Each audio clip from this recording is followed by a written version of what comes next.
After having gone so long without news for Marvel Spider-Man 2, Insomniac seems to be feeding us with back-to-back announcements. First, what was it, like 2 weeks ago where we got the gameplay at the PlayStation Showcase, and now, as of yesterday, at Summer Game Fest, Brian Intihar, the creative director on the game, came out and gave tons of more news. Firstly, and one of the biggest things, if not the biggest, the release date, which is October 20th of this year. They stuck with fall 2023 just like we thought they would. Insomniac does not delay games, like I keep saying. To put it plain and simply, Insomniac doesn't delay games, but also, it kind of sucks that it's 4.5 months away, but that's okay. It's way less time than we had to wait for more info on this game, which was almost 2 years. But beyond that, when Brian Intihar took the stage, he showed us two new pieces of concept art. The first being obviously Peter and Miles fighting Kraven, and this looks great. In the heart of New York City, it looks like it's just beautiful, gorgeous, all that sort of thing. And I don't want to gloss over it too much, but I mean, we pretty much saw a large majority of this in the gameplay already, except for the setting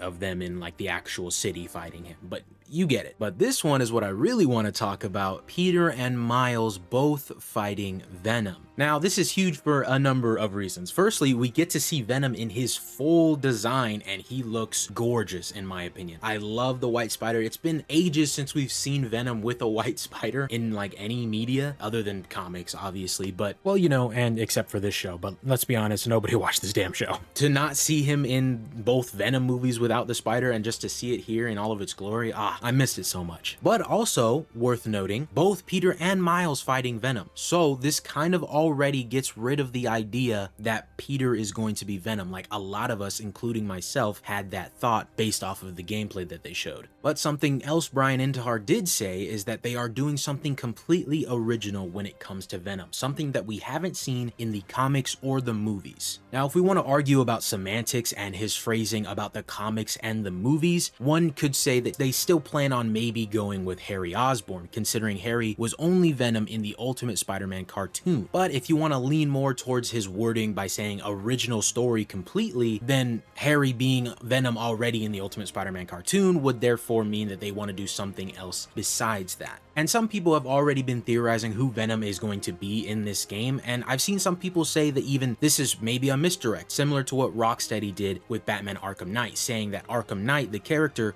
was a completely original character until it just ended up being Jason Todd, aka Red Hood. Scarecrow's closest ally is a brand new character, the Arkham Knight.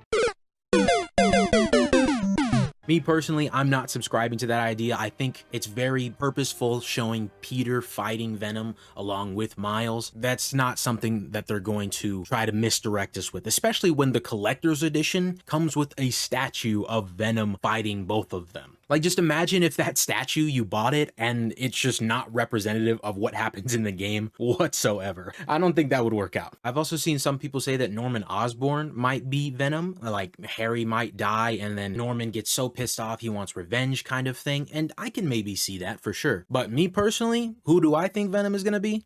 I think y'all are sleeping on Screwball, man. Like, I mean, look at her. She's perfect for this. Like, come on, you got me tripping. But in all seriousness, the other theory going around is that it's actually going to be Kraven. And I think I like that theory the most. It could work on multiple levels, essentially. There could be a reference to the wonderful comic that is Kraven's Last Hunt, showing Kraven with a black sort of symbiote suit on, even though I think in the Kraven's Last Hunt comic, I could be wrong. I'm pretty sure he just wore the cloth version of the black suit rather than the actual symbiote. But they could do a shot like that with him wearing the symbiote and then just having no mask on and standing over Spider-Man. That could be so good. But maybe Kraven just realizes how powerful Spider-Man is with that symbiote and he wants a taste of it for himself, and so he puts it on to finally be able to take down Spider-Man, considering maybe Spider-Man is too much for him to handle. He wanted a greater hunt, but he realized that Spider-Man might be able to overpower him, and so he needs something to level the playing field. Either way, I cannot wait to see who it is. I'm glad that they're going into this with a surprise rather than us just knowing offhand. I know a couple of people are upset that it's not going to be Eddie Brock. That's what Brian Intihar confirmed on stage, that Eddie Brock isn't going to be a part of this. And some people are thinking that that's also going to be a misdirect, that maybe it is Eddie Brock. That is also a theory out there. But I mean, I think I'm going to take him at his word. I don't think Insomniac has ever really done something like that before. It is a little bit of a bummer. I mean, growing up reading the comics, Eddie Brock is who I know as Venom, obviously, but I'm open to change. Insomniac has changed things around before. I mean, hell, in the last game, they let Aunt may die. Like, I'm excited to see what they could do differently. Beyond this, he also talked about web swinging a little bit, more specifically with the actual web wings. He said that traversing with the web wings is going to be a lot faster than traversal was in the first game. And so I'm wondering if that is going to carry over with the actual web swinging itself, or if we can only go those speeds because of the web wings. Afterwards, Insomniac and PlayStation released a blog post and everything, listing everything you can get for pre-ordering the game, the deluxe edition, the collector's edition, and when pre-orders go live. Speaking of which, all pre-orders start going live next Friday, June 16th at 10 a.m. local time. That is 10 a.m. for wherever you are. But here are the options you can choose from when pre-ordering. You have the regular base game pre-order for $69.99, which comes with the Arachnite suit for Peter, which is awesome. It's straight from the comics. If you don't know, it's kind of like Spider-Man and Moon Knight mixed together into one character. It was in an Elseworld thing, doesn't really matter. But it also comes with 3 color variants, which is interesting. I don't know if I care about any of the color variants, but I'm definitely going to try them out. And then also for Miles, you get the Shadow Spider suit, which is also from the comics, but that looks cool. It gets its own color variants as well. I like these color variants more than the Arachnite color variants, but again, I think I just like the original suit a little bit more. But these are just early unlocks. If you don't pre-order, you can unlock these suits later in the game. Next up, we have the Digital Deluxe Edition, which comes with 10 suits total, 5 for Peter and 5 for Miles. And right off the bat, I will say that Insomniac confirmed on Twitter that all of these suits are exclusive to the Digital Deluxe Edition, meaning that you won't be able to unlock them later on in the game. If you want these suits, you have to get the Digital Deluxe Edition. But if you care for my thoughts on these suits, they look AI generated to me, which I don't want to sound like I'm like tearing people's artistic vision down, because I will also want to mention that all of these suits were made in conjunction with different comic artists, movie artists, different video game artists.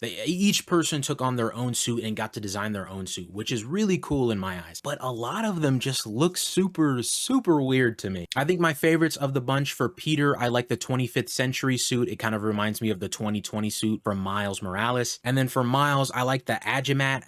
I'm not sure how you would say that. I like that suit. I like the purple within it. And then I also like the Red Spectre suit for Miles. I love the dreads coming out of the front there. But also this suit for Miles, the Tokusatsu suit, literally looks like a Power Ranger. Like, you cannot tell me he does not look like that. But yeah, most of these suits don't look that great to me, but maybe they'll look better when you're actually playing in game with them. Either way, I still plan on getting the collector's edition, which I'm going to talk about here in a second. And so I will be trying out all of these suits no matter what. And I also want to preface that these suits are not the only suits in the game, in case you're thinking that. There are still going to be, I'm sure, 40 plus suits that are based on actual comics and from the movies and stuff that are just regular unlockables in the game. And the Digital Deluxe Edition is going to be costing $79.99.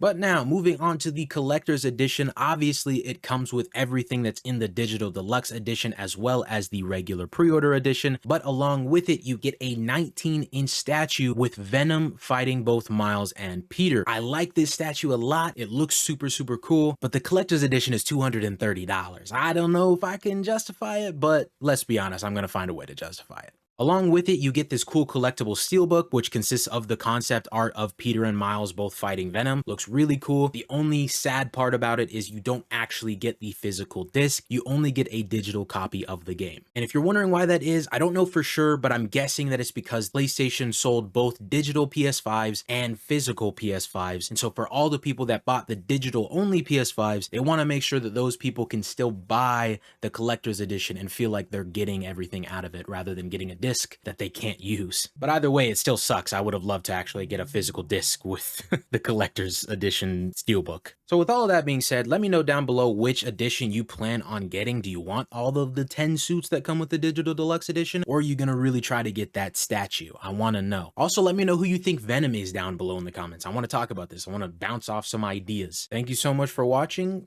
and I guess that's it.